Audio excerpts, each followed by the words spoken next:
The Lunchtime Play, live every lunchtime from our studio in Chiltern Place, bringing new plays to life. Oh, angel of war, what am I fighting for? If death comes tomorrow, inform me before, inform me before. We were like a knot that could never be untangled. When we were kids, me and Muhammad Qadir would go and look at the sea in the morning. We would wake up so early, and my mother would say, "It's too early for school." We would ride to the port and watch the fishermen unloading the catch. Sometimes they would fish from the shore. These are my fondest memories. The beautiful places. They are so beautiful that you forget yourself. In the end, I am nothing. All of life is nothing. What is death? I imagine a place where nobody can see me. I am in a place where I can't see anyone and no one can see me. Instead, I am here. And for dear Muhammad, we will throw stones at our enemy and never relent. I have one stone I will never throw. The stone I took from Muhammad's dead hand. God bless his soul is the best I can say. Mahmood, Yes, mother? where did you get these oranges? I stole them. You've been to Carney again. What did your father tell you about going there? I have to go there. Your father forbids it. He knows I am like him. He went there to defend the homeland. You miss school again? You are 13 years of age. You need an education. I told you I quit. I support the family now. If father cannot travel to Israel, then he cannot work. It's up to me now. After what happened to Mohammed, you still go to throw stones? And what if it happened to you? What if the Jews shoot you? Who will support this family there? I go because of what happened to Muhammad. I go to throw stones. Father went to prison for defending our homeland, and I will do the same for him and for Muhammad. May God bless his soul. It's dangerous. Do you know what happened to the boy yesterday? Tariq was there. He knows. A tank came by and they found a boxing glove on the floor. There was metal inside. Tariq went to keep watch in case the Jews came back. His friends were trying to get it out, to sell it.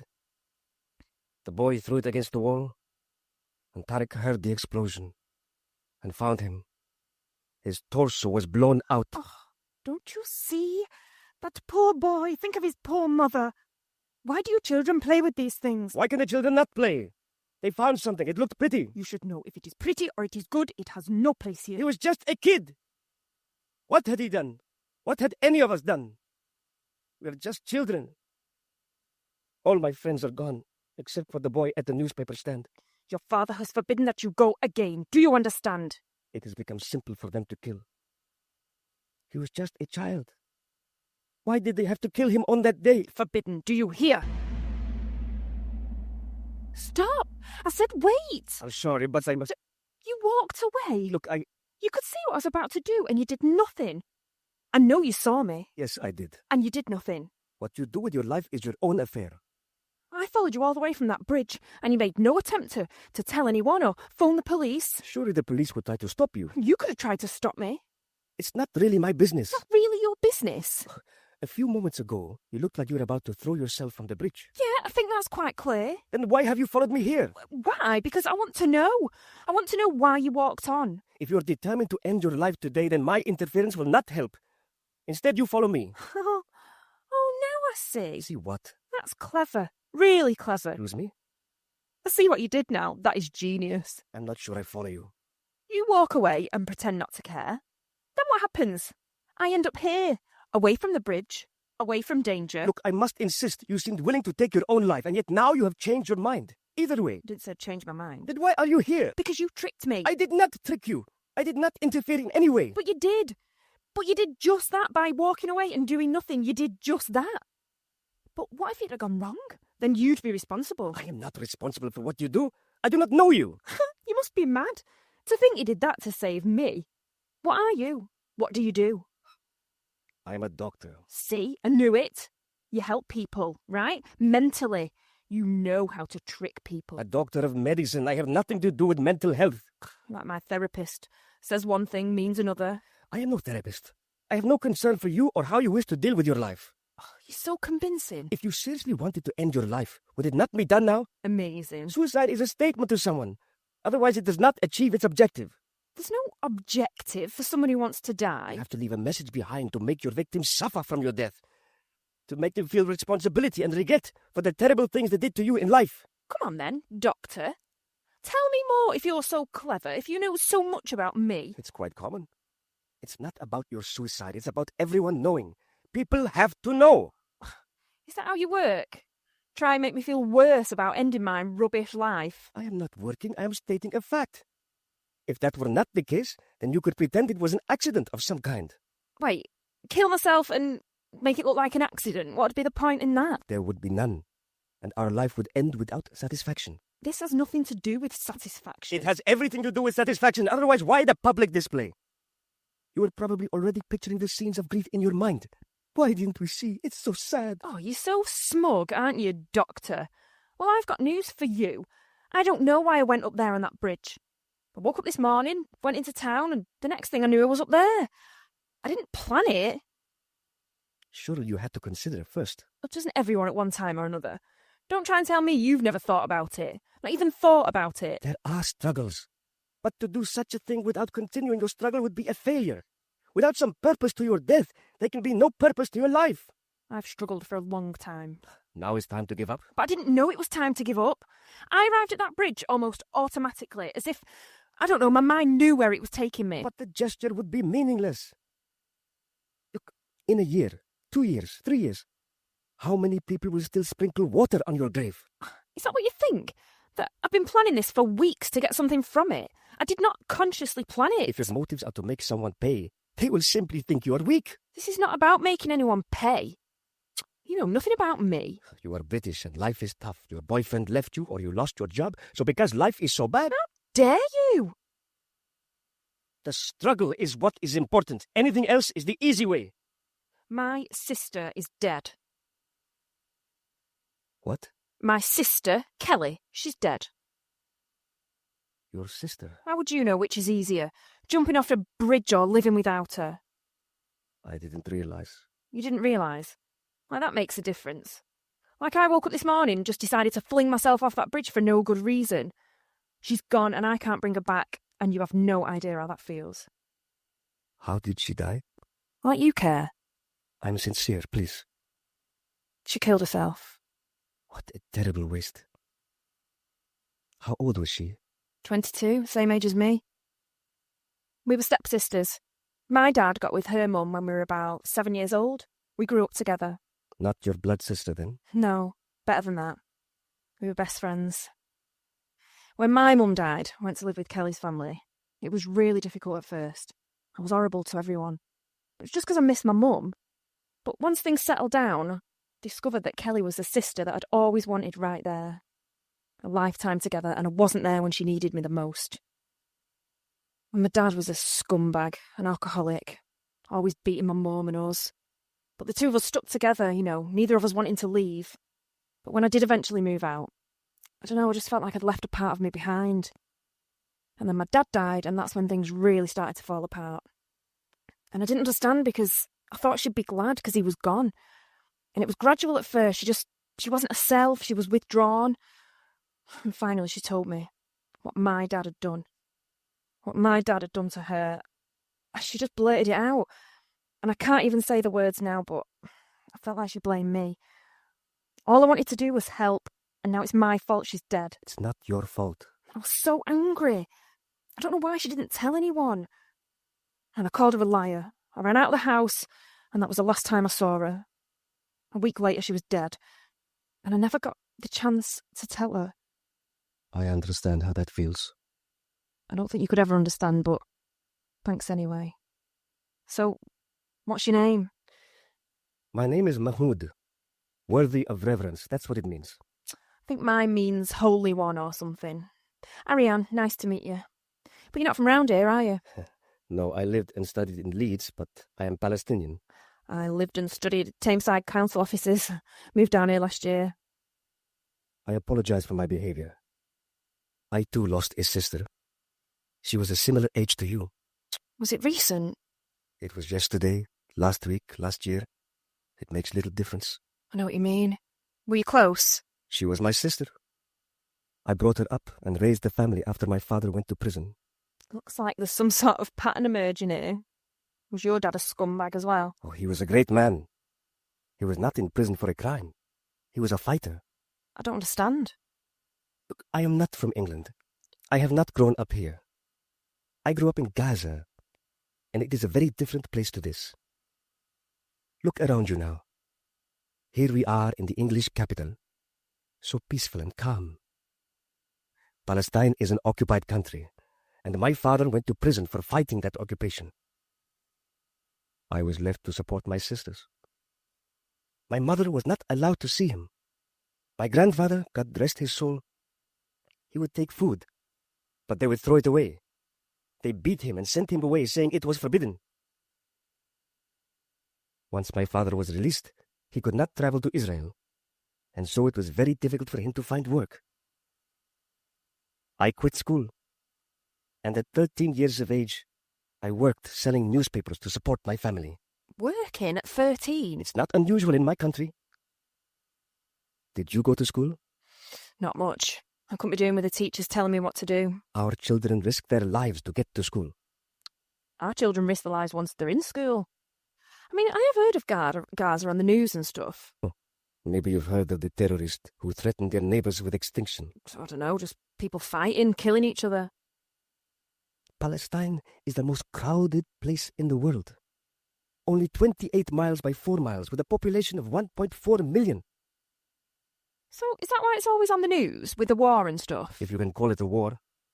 In a country that fights an occupation by throwing stones. It's an open prison with its people walled in. The Jews control our power, our borders, our water and roads. It's funny how you can be involved in a war and not even know it. Me? Of course you are British. The superpowers are to blame for the suffering inflicted there.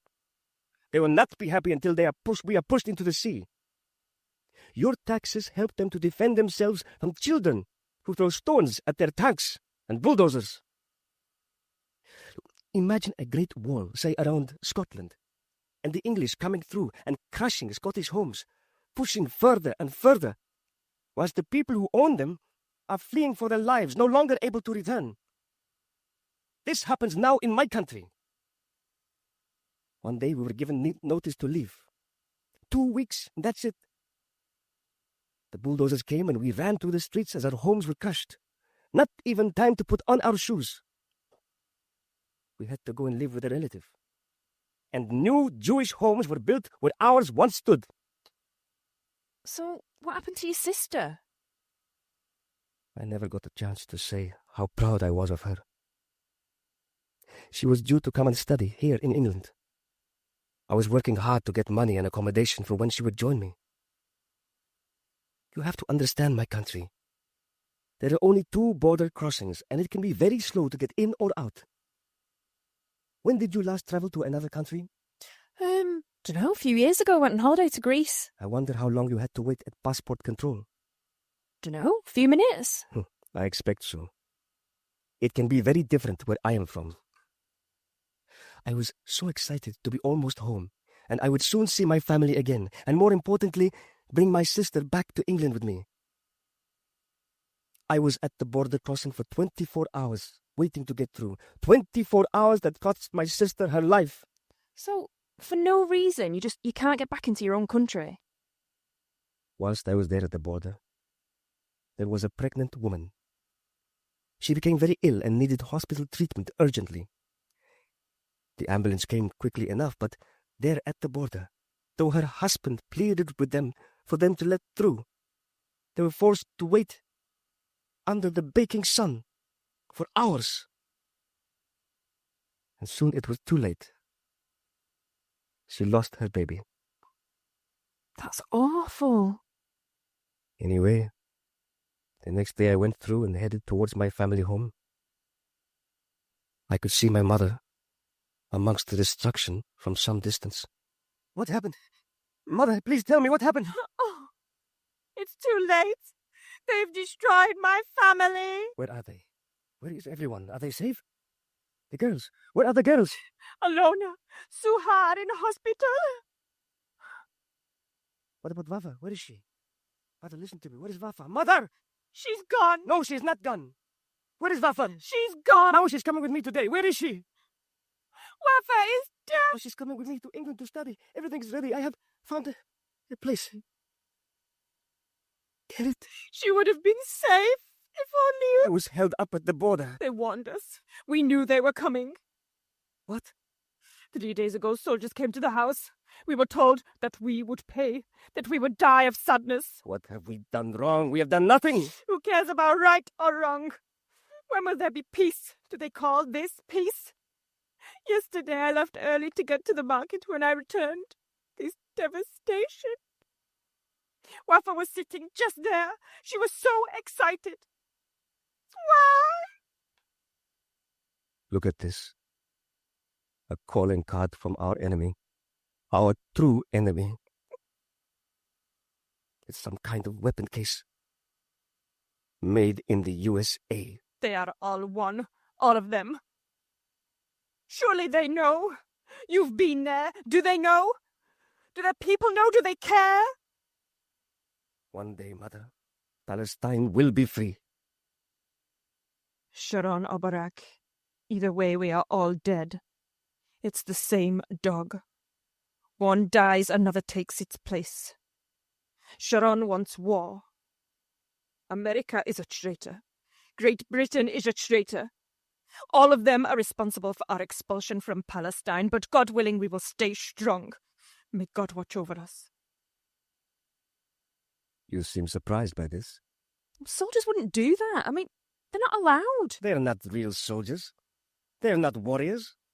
They are Israeli cowards whose enemies are women and children. Your government pays for this, and you don't even know where it is. What's it got to do with me? I don't know anything about Of it. course you don't. Who would tell you? CNN? The BBC? I didn't kill your sister. I'm really sorry, but I just didn't. Have you ever voted? No. So how can you be innocent, or any of them be innocent?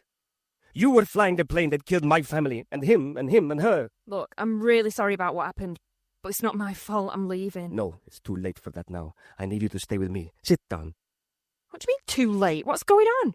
Look at this. What is it? Just a stone. A stone that has never been thrown. I've got to go. When I was 13, I would cut school with my friend Mohammed and go to Karni to steal oranges and throw stones. One day, we crept through a fence, and there was some copper on the ground, about 30 yards from an Israeli tank. If we could get it, we could sell it. We hid behind some concrete, and Mohammed tried to hook it with some wire. He raised his head. I remember a thud. They shot him in the head. I never saw the wound, just the blood gushing. I carried him, and you can't imagine how he looked. The last thing I did was take the stone from his hand, and I kept it. I can't believe that. Soldiers shooting at children. It shall not always be this way. Maybe God will bring the means. What means? Trust in God, be relentless, and He will bring the means. Today is my statement, and you will tell my story. When I am gone, they can know everything. Why we did what we did. Wait, what's going on today? What story? Who's we? The others are very different to me, but God led me to them, and today I have more than just stones to throw. Wait, are you trying to tell me you're planning some sort of a terrorist attack? And what's that going to do? Kill innocent people? Do you really think that man over there killed your sister? The others can fight their holy war, their jihad. I am using them. They're using me. Who knows? Wait, so you're a terrorist? You're all terrorists? My family have been terrified for years of what was around the corner, when they would be thrown from their own land. How did you get involved in this? You're a doctor. You're meant to save lives. Sometimes it's God's will. You will tell your people why they feel for one day what we felt every day, and how God brought me here. How did this happen to you? I have a friend. He was studying out of town, and he asked me to keep an eye on a flat he was letting to 3 men while he was away. One day, while they were out, I went inside the flat. What I found told me that God had blessed me. I could see that it was some kind of bomb-making factory. These men were making explosives of some kind. I was elated. I touched nothing, locked the door, and left.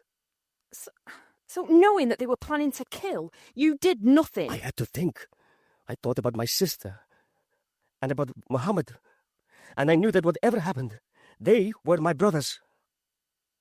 We can stop this, can't we? It cannot be stopped. They did not trust me enough to share their targets with me. I am alone, and it is soon. Who are they? Who are these people? Sadiq Khan. He is the leader. I met him at my local mosque, and he introduced me to his two friends. During our evenings together, we would talk about politics and freedom. They brainwashed you. Brainwashed me with the truth, yes. All the time I knew of their plans, and I wanted to be there with them. This was my chance to avenge Wafa and Muhammad. I shared my story, and we understood each other. Finally, I took my chance and I told them that I knew their intentions. And then what happened? When I mentioned the flat, what I had seen, Sadiq went crazy and attacked me. The others had to hold him. He was screaming that I was a traitor, a spy, and for the others to kill me.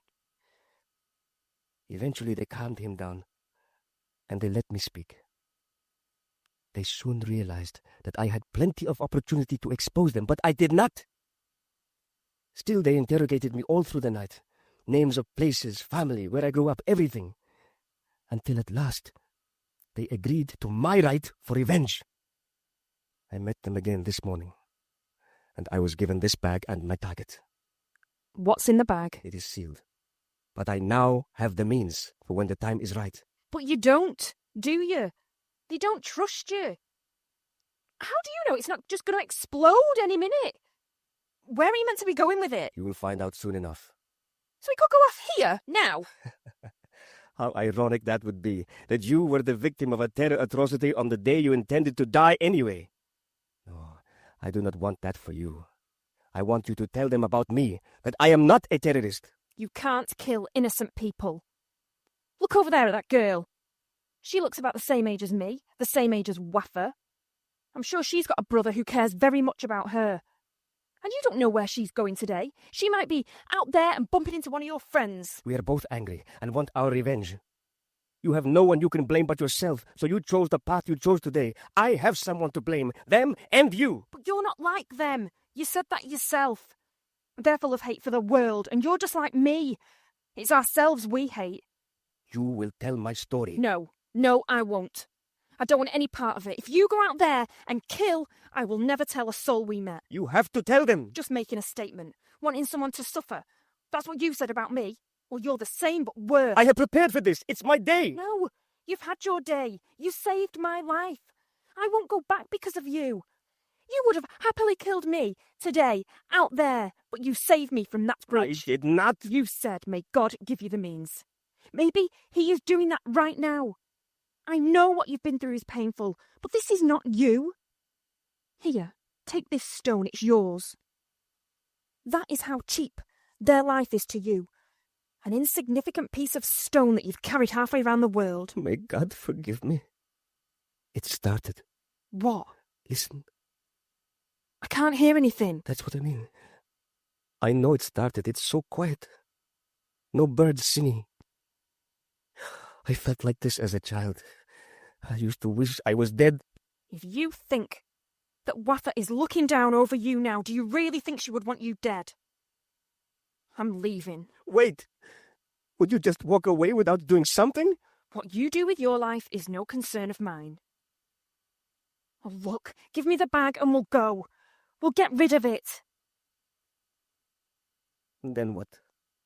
I don't know. Come on, just take my hand. And in a separate incident today, 2 people were shot dead in what police describe as an attempted armed robbery. Police were commended for their bravery in confronting the pair. The families have been informed. O angel of war, what weapons do I meet, lest I may perish, that I may succeed, that I may succeed. The Lunchtime Play, live every lunchtime from our studio in Chiltern Place, bringing new plays to life.